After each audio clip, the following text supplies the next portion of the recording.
Welcome, welcome, welcome, everyone. Welcome to Just Folks Conversations with Emma, and I'm Emma. Well, it's been a while since we last chatted, but I want you to know I have a very special guest.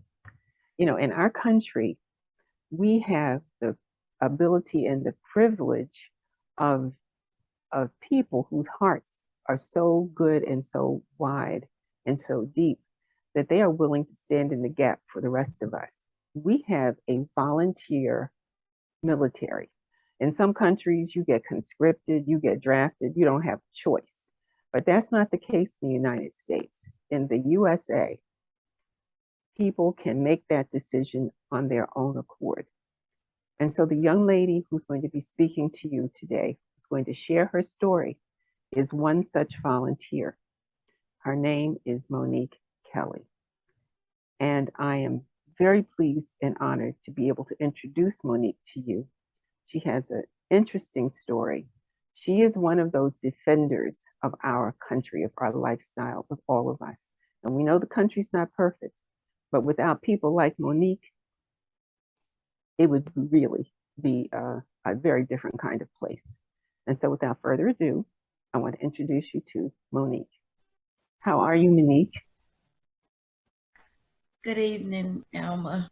Thank you very much for your prestigious introduction. I am hanging and I'm blessing you to bless me. So thank you.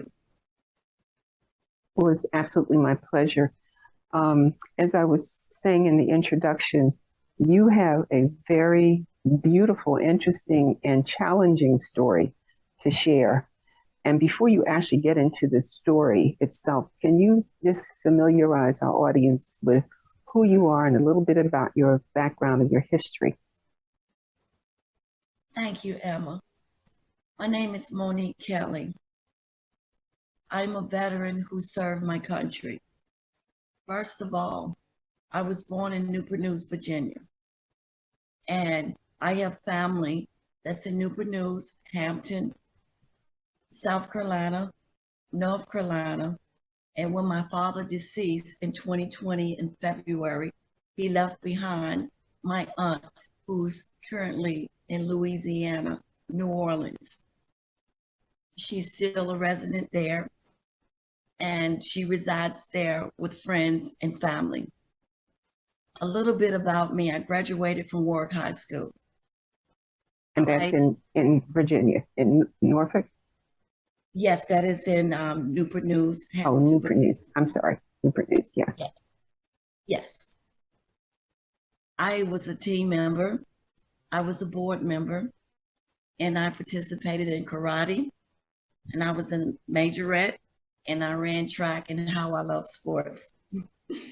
And that's when I met the love of my life, and he joined the military while I stayed on, continued through the University of Newport News.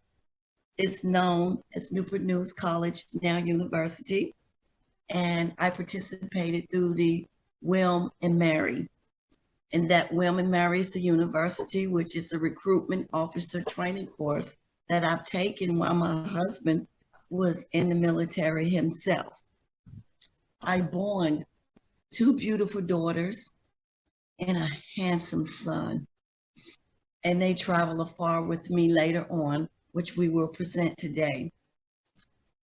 I trained in Louisiana, where my husband and I resided in 1991.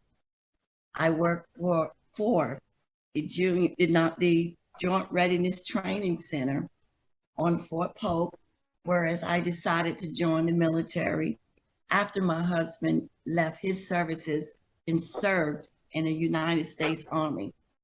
So let me just interrupt. So he served first, and then when his tour was completed, then you joined. Yes, for the betterment of my family. Yes. I joined for the betterment of my family, and I utilized the conditions that I was in Louisiana, which is known as my home of record.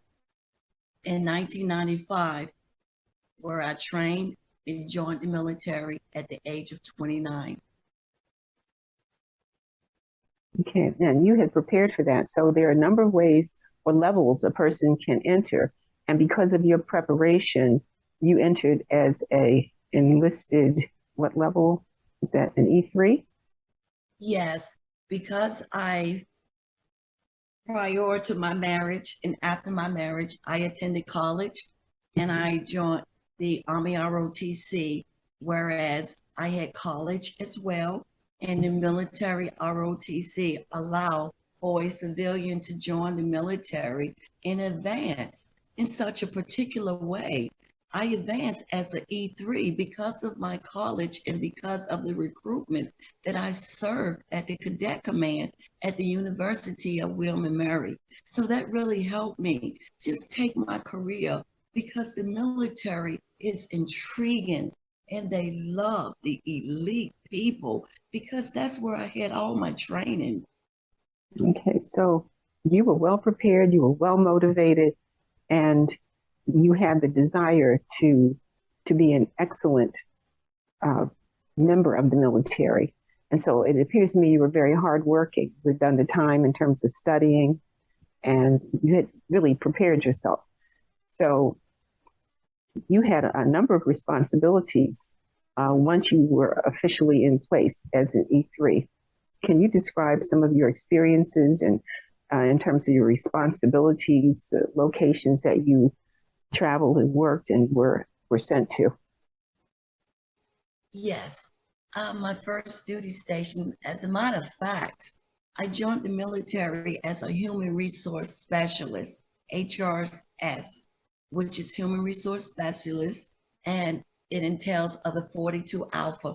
42 Alpha is a designation for the military to be trained.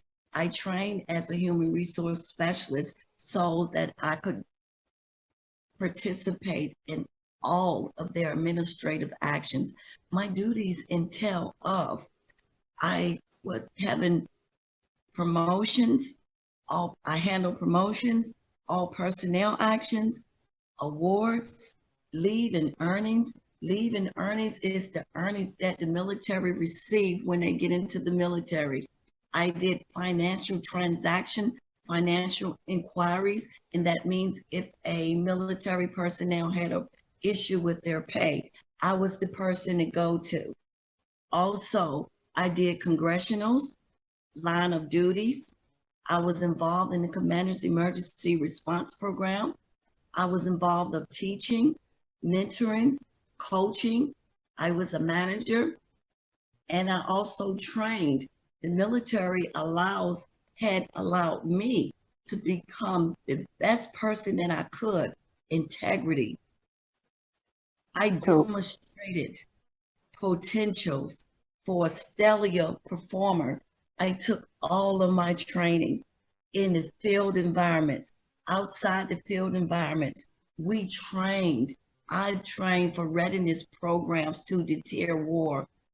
And I started to go to the war after I joined the military. I have several entries in the military. And the background in the military is lead from the front, integrity, perseverance. I learned, and I'm utilizing my I statements. I learned to be away from my family and had my family with me to join me on several entities in the military. So my children was with me that I born so that they could get some education and also see life in itself.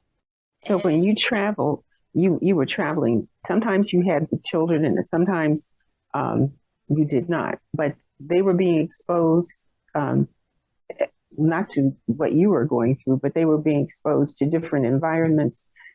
Did they leave the country with you, or did you all travel around the United States? What was that like? the military life is popular for integrity, honor, value, value. And when I travel abroad with my kids and in the United States, they were with me in Okay. traveling to learn the culture and all of the traveling to meet new friends and be integrated under the most intriguing military. and when I went TDY. They was with me in Germany until I had to retire. I had to deploy. They were with Okay. me in Germany.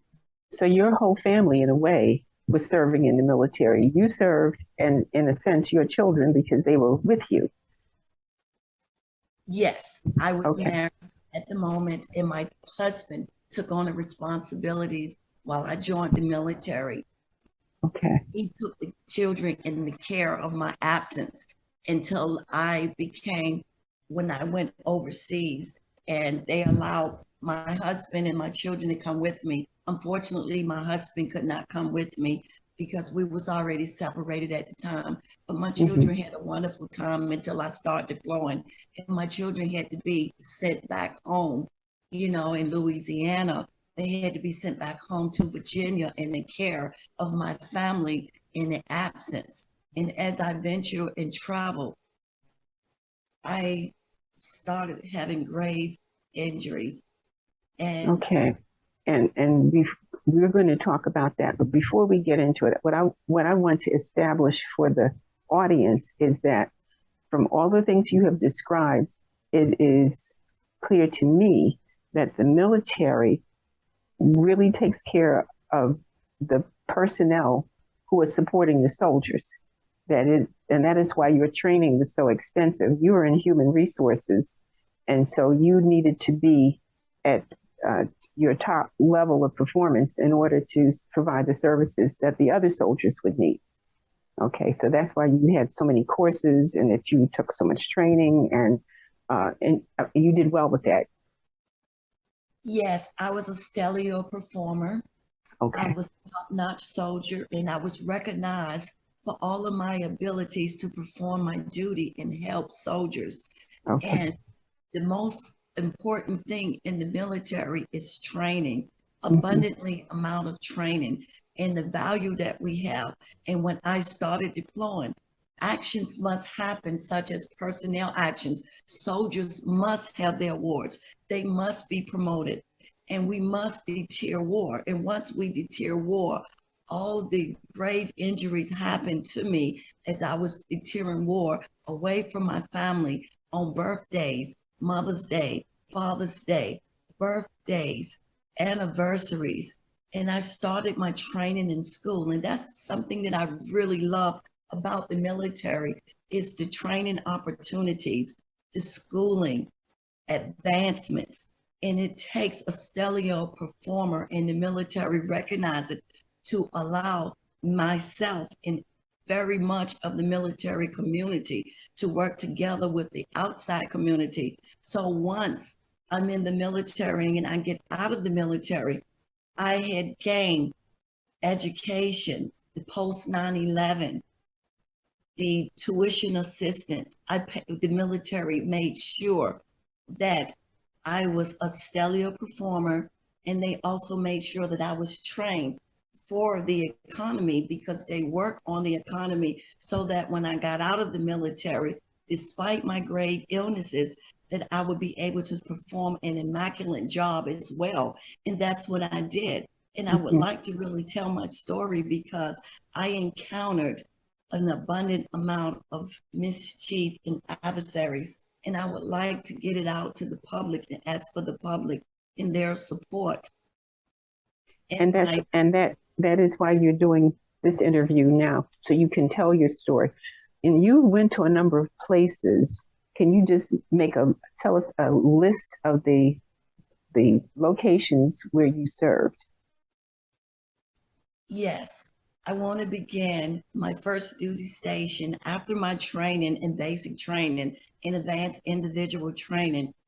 I went to Germany, and therefore I had to train doing stick sling training. I had to train to be a combat lifesaver, and that entails to help out in injured soldiers once I was deployed.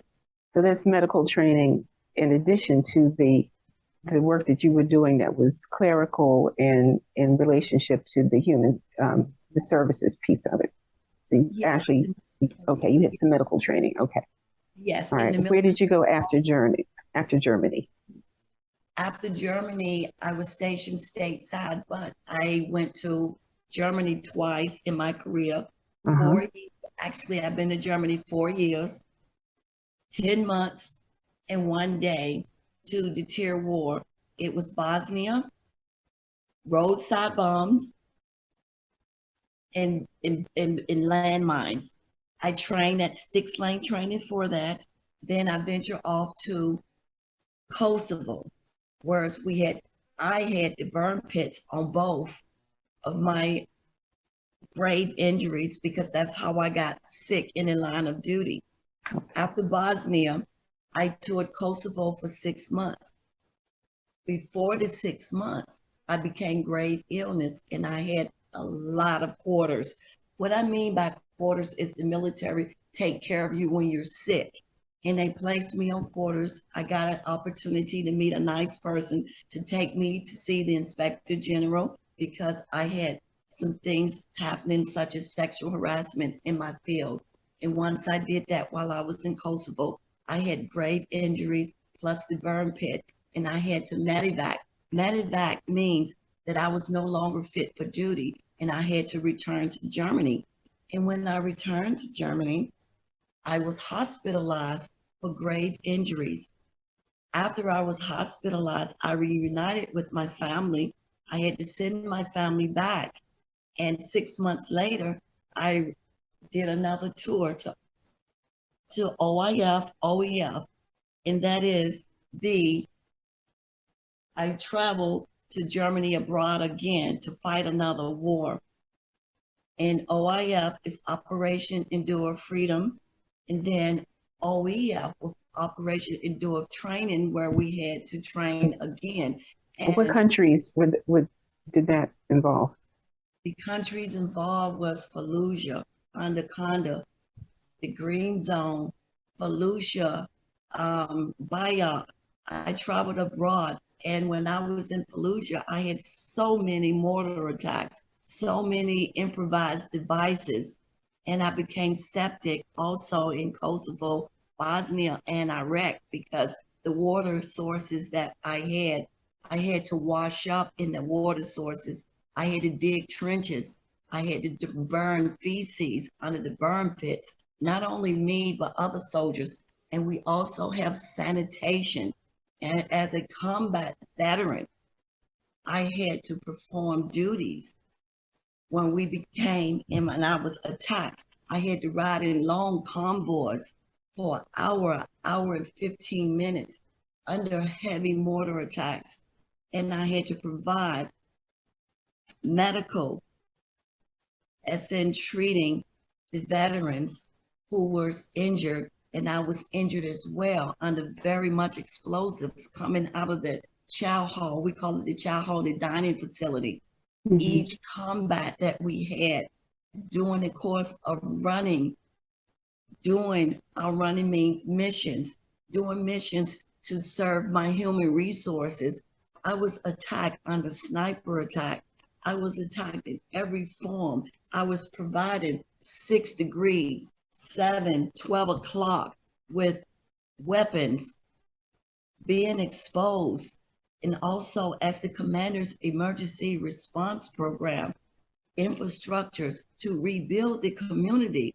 As building the community, there was injuries all over, to include the children there. It was animals there who, I had structures, infrastructures that I had to put sharp objects on vehicles under the Humvee, under the Deuce and a Half. I work with the artilleries. I work with road mines, IEDs, bombs. We had to do turnover drills. And I watched so many of my comrades die. And so you were actually in combat, even though you were a person who was originally assigned, I would say clerical, but it was higher than that, but pencil and paper type duties. You were actually in combat zones dealing with combat issues. You were seeing the bombs exploding and your, as you say, your comrades dying. So, how has that impacted you overall? And not to mention your own personal injuries, and we won't go into great detail about that. But did you just sustain some very life threatening injuries to your person? So, how has that impacted you overall? It impacted me in so many ways, and I've asked over and over and over to be heard because the impact caused me to lose body organs, to have disability, which are hidden disabilities. And the most important disability from the explosions, from the mortar attacks, from everything and visualizing and seeing all of this and working with the chaplain and working with also the Red Cross, working also with everyone to make sure that during these times of death, PTSD, major depressive disorder, anxiety, I had animals in my tent fighting. I also had to fight with the war and driving the Humvees and doing artillery rounds. I had to learn every equipment. I trained military on every equipment in my soldiers and the chaplains. We all got together in casualty affairs when it was so unfair to have these attacks. I was moved from a fob that was under heavy mortar attacks, and with drinking the water, with washing up in the water, digging trenches, doing burn pits, and everything just took my life away from me. That I don't have a good life right now. My life is so torn up. I have so many diseases and lost so many organs, and I'm trying to get the help that I can get. I reached out to lawmakers. I reached out to everyone to please help me. I've been on the news before and asked the news to please help me, and there was no closure. I am Well, still not and receiving my still, benefit.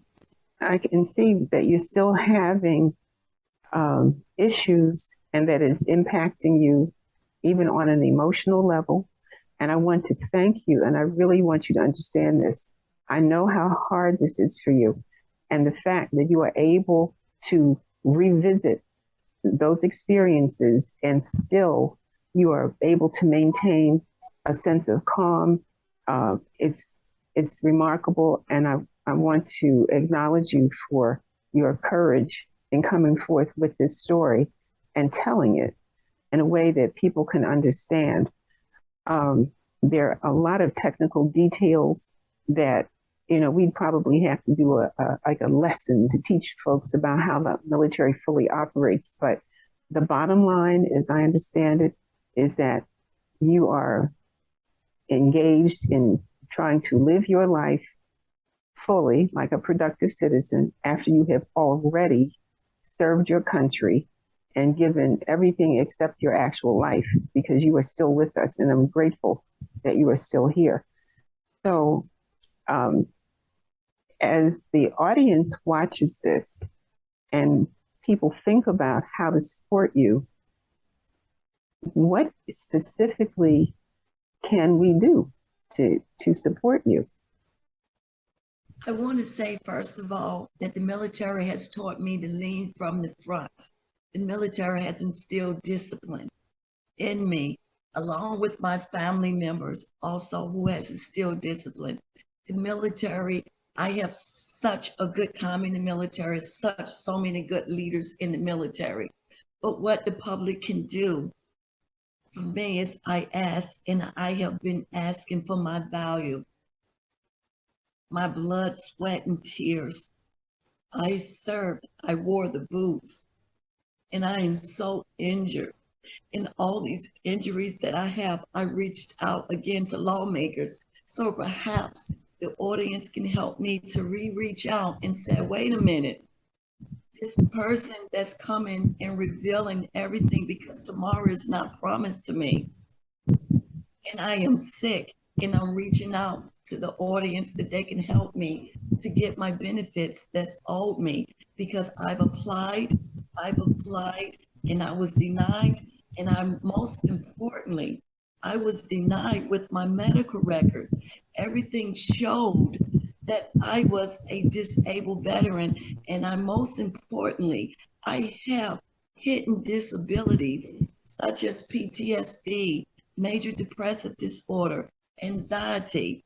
I have vertigo now that I've been falling for years with my combat. I've lost organs, dealing with the burn pit and dealing with the water source that I was trained on for field sanitation in the military.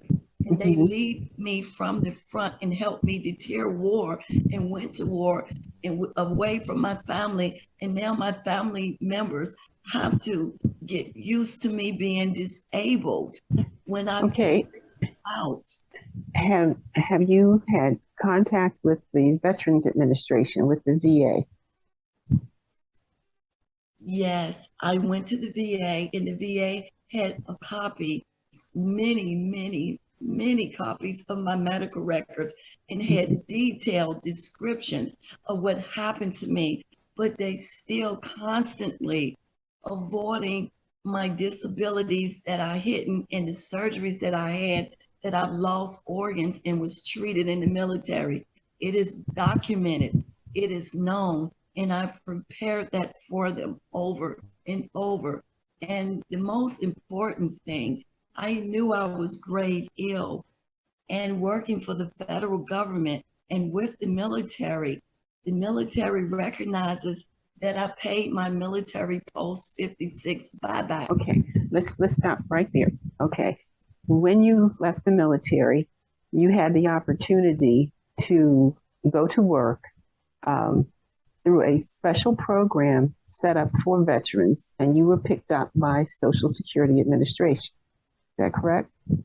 Yes, the Social Okay, Security under a Administration. special program, and given that set of circumstances, there were um, there were things that you were required to do. One of which was to purchase time served. In other words, you could exchange the time that you served for retirement. Is that you could buy into retirement, your military service? Am I correct with that?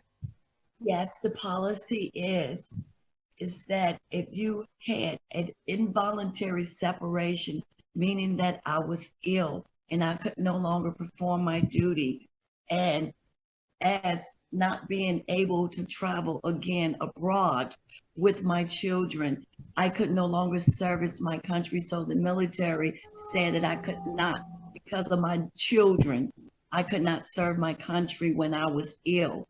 And it's part of a DD 214, which is a resume, and I served and had an honorable discharge. And therefore, having an honorable discharge under a family care plan and under a retirement honorable discharge, I was able to purchase back that time. And when you go out to the community and I have to refit back in with my community, I was afforded the Wounded Warriors program through Social Security Administration, which I had my DD 214. I had my military records that proved that I was injured and I was supposed to be competitive, non competitive, and I was able to buy that time back, which I did, and I was never paid for that time. And I'm asking the public and the lawmakers to please help me because I serve my country, sweat, blood, and tears, and I paid back my involuntary separation, which is given to all veterans to buy back their time. And my time was purchased back for 2.25 years. I served in 1995 in August, and I got out in 2006 under an honorable discharge, which all that time counts. And I work another federal agency, that time counts. And then I work for Social Security, and that time counts. And I should have had 20 years in 2015 when I paid my time back for my value, my services. And this is what the government And allowed. that's the issue, that you have an accumulation of 20 years of service, and you feel that you're not being recognized officially for those 20 years. So it has created a problem in terms of you being able to retire with a 20-year record. And they're showing that you did not serve 20 years, their version, but you can document that you have. And that's where you need the public support. Okay. And to do that, you're requesting, if I'm correct, that viewers contact their specific representatives in Congress, whether a senator or a U.S. congressperson, to indicate their support for you, Monique Kelly, as well as other veterans who may be facing the same situation. Okay, that's a very good specific request, and I think people would absolutely be able to do that. I do have a question regarding President Biden, who just recently signed a bill that has to do, he signed it into law, which has to do with veterans and the burn pits. Does that impact you at all? Yes, that's called the PACT Act, and it impacted me from day one. According to my records, on January 18th, 2006, the Department of Veterans Affairs received the intact of fully adjudicated records that said that I served my country. I was involved in the burn pits from Bosnia, from Kosovo, OIF, and by the time OIF came along, the endurance, after I was extended, they had porta-johns, they had people to come out there, and so that we would not have to, or I would not have to crawl in spaces to pick up the feces and burn the feces. They had that intact. So Okay. doing Bosnia, doing Kosovo in the first OIF, my units was the first units out there. So therefore we had no choice in this. So I am thankful that this PACT Act was initiated, and also another act was initiated, and it's called restoration fees. Those is the restoration. So if you was involuntarily separated, the Department of Veterans Affairs was unjustly charging compensation and pension for the veterans. They were taking their compensation and pension when they had their involuntary separation, such as myself. And I'm also asking the public to help me recruit those, because I have proof and evidence. And I'm here today to help any veteran who is involved in the PACT Act, and also with the act that came about as far as Agent Orange. And our veterans are continuously suffering with their family members, their children who's being impacted, their life activities, such as mine, is very poor. And that's why I'm reaching out to Congression again, to the lawmakers again, to the Senates again, so they can be active, because they were always active in the military, and they have congressionals, and that's what I did. Congressionals and line of duty was part of my duties as a human resources, finances, to make sure that no veteran is left behind. And again, I want to stress the fact that the military, I enjoyed it. I love their programs. I love the integrity, the discipline, in everything that I was taught, even doing the field environment as a combat medic, and saving lives, taking courses, being promoted. That is the way of life. And once the veteran has ended their career, this needs to continue to happen, because the veterans are taking charge through the communities, and they're working very hard, and they want to be active in the community of the federal government, because we are trained. We are trained to have that discipline and to lean from the front and help every avenue of approach. But unfortunately, we are being denied. As myself, I've been denied since 2006. I also Okay. been charged with insurance and paying for my own insurance. And this is why I'm asking the public to help, because enough is enough. So let me ask you this. Then with the experiences that you've had and your willingness to help others, are you associated with a group or an organization that people can call into or contact? And how, aside from making our own direct contact on your behalf of all veterans, is there an organization that you have in mind that we can support? Yes, the organizations belong with the Veteran Service Officers, which is the DAV, Disabled Veterans, Okay. Military Order of Purple Hearts, Yes. American Legion, the Okay. Congressional, the Is White that House when you Hotline, say the congressional? Is that an organization called the congressional, or do you just mean all of Congress? all of Congress on the Okay. Congressional, so that the Congressional can help, and the Congressional, they help. They do help. And also, most importantly, the White House Hotline. If I Mm. could have support on the community, asking the White House Hotline, why is it that our veterans continue to suffer and not given their benefits? Can we be proactive, and can we ask to support? There's a lot of organizations. There's also the federal government, as in federal attorneys, also that can help, attorneys who do a strictly administrative actions for the government to help Well, out. Well, we may not be able to just call up and find an attorney, but I think all of us can contact the American Legion, Purple Heart, and the GAV. Um, is there anything specific, anything else specifically that you would like to see take place as we draw to a close? I would like to draw to a close and say, let's just come together as a community. As a veteran who served my country, saw the loss of my comrades, I would like for the community to please help organizations to help veterans for their blood, sweat, and tears, and who wore the boots.